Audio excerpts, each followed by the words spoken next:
LHPS Lambadi హక్కుల పోరాట సంఘం రాష్ట్ర అధ్యక్షుడిగా పనిచేస్తా ఉన్నా.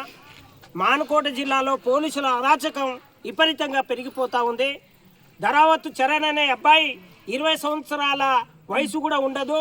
వాస్తవంగా అమ్మాయి అబ్బాయి ప్రేమించుకున్నారు, సహజీవనం చేసుకున్నారు, నిజమే. ఈ అమ్మాయి ఈ కొర్లకుంట తండకు కూడా అనేక సార్లు రావడం జరిగిందనేది ఇక్కడ తండ ప్రజలు చెప్తా ఉన్నారు. అమ్మాయి వాళ్ళ తండ్రి కూడా చరణ్ నీతో పెళ్లి చేస్తా, తప్పకుండా మీ కుటుంబ సభ్యులను తీసుకొని రమ్మని కూడా ఇక్కడ చెప్పినట్టు ప్రజలు చెప్తా ఉన్నారు. ఇది నిజమా లేదా అనేది పోలీసు విచారణ చేయాలనేది మేము డిమాండ్ చేస్తా ఉన్నాం. తప్పకుండా ఈ ఏఎస్ఐ సోమన్నపై కఠినంగా శిక్షించాలి, ఉద్యోగం నుంచి రిమూవ్ చేయాలి.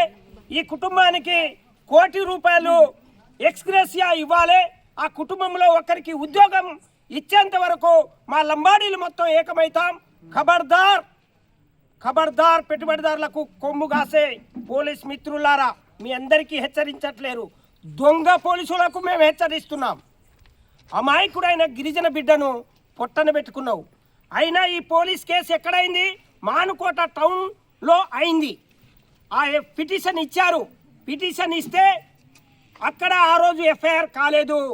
ఇక్కడ సోమన్న కొర్లకుంట తండకు ఏఎస్ఐ వచ్చి విపరీతంగా పబ్లిక్ చూస్తూ ఉంటే, కాళ్ళతో బూట్లతో తన్నుతూ ఉంటే అవమానాలకు గురై క్రిమిసంహారక మందు తాగడం జరిగింది. 9 రోజులు కొట్టుమిట్టాడుతూ ఈరోజు చనిపోవడం జరిగింది. ఇది నిజం. డిఎస్పీ గారు